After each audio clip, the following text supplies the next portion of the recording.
বিশ্বকাপের সেমিফাইনাল ফুটবলের এমন এক মঞ্চ যেখানে অসংখ্য কিংবদন্তির স্বপ্ন ভেঙে গেছে।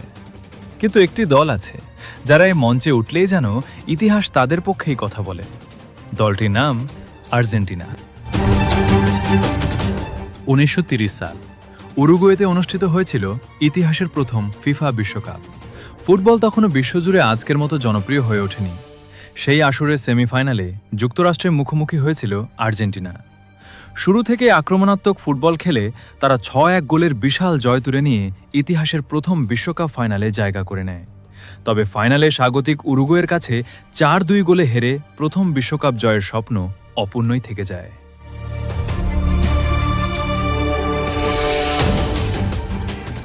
এরপর আসে 1978 বিশ্বকাপ। একটি বিষয় জেনে রাখা জরুরি, সেই আসরে বর্তমানের মতো নকআউট সেমিফাইনাল ছিল না, তার বদলে ছিল দ্বিতীয় গ্রুপ পর্ব।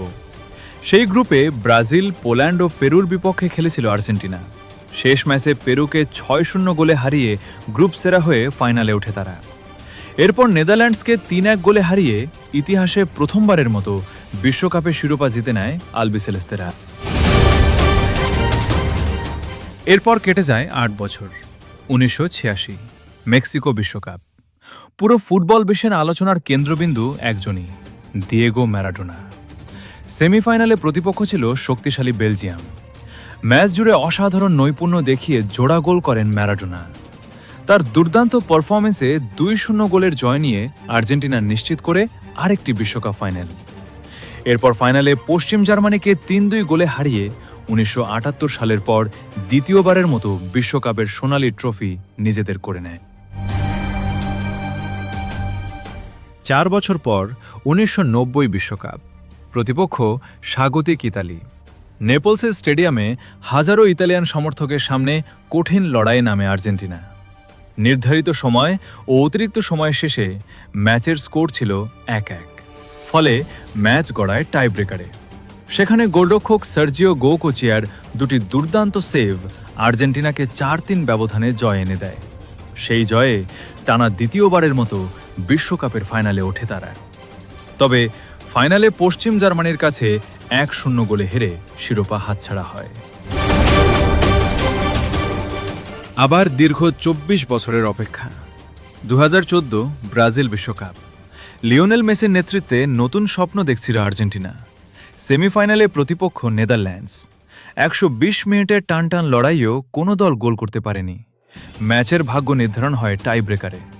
সেখানে গোলরক্ষক সার্জিও রোমেরো দুটি পেনাল্টি ঠেকিয়ে নায়ক হয়ে ওঠেন।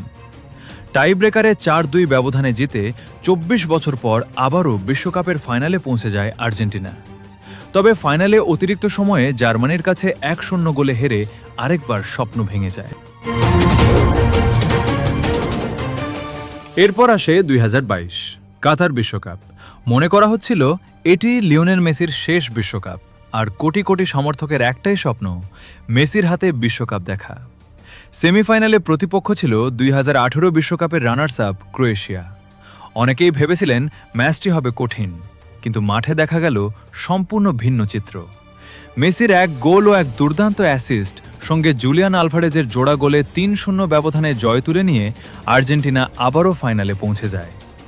এরপর ইতিহাসের অন্যতম সেরা ফাইনালে ফ্রান্সকে টাই ব্রেকারে হারিয়ে 36 বছরের অপেক্ষার অবসান ঘটিয়ে তৃতীয়বারের মতো বিশ্বকাপ জিতে নেয় আলবিসেলেস্তেরা। সবচেয়ে অবাক করা বিষয় হল 2022 বিশ্বকাপ পর্যন্ত আর্জেন্টিনা যতবার বিশ্বকাপের নকআউট সেমিফাইনাল খেলেছে প্রতিবারই জয় পেয়ে ফাইনালে উঠেছে। আর 1978 সালে যদিও নকআউট সেমিফাইনাল ছিল না, দ্বিতীয় গ্রুপ পর্বের শীর্ষে থেকে ফাইনালে উঠে শেষ পর্যন্ত বিশ্ব চ্যাম্পিয়ন হয়েছিল। এবার 2026 বিশ্বকাপেও আর্জেন্টিনা পৌঁছে গেছে সেমিফাইনালে। এখন দেখার বিষয়, তারা কি নিজেদের গৌরবময় ঐতিহ্য ধরে রেখে আবারও ফাইনালে উঠতে পারবে, নাকি এবারই থেমে যাবে তাদের সেই ঐতিহাসিক যাত্রা? আপনার মতে আর্জেন্টিনা কি আবারও বিশ্বকাপের ফাইনালে উঠবে? আপনার মতামত কমেন্টে জানাতে ভুলবেন না।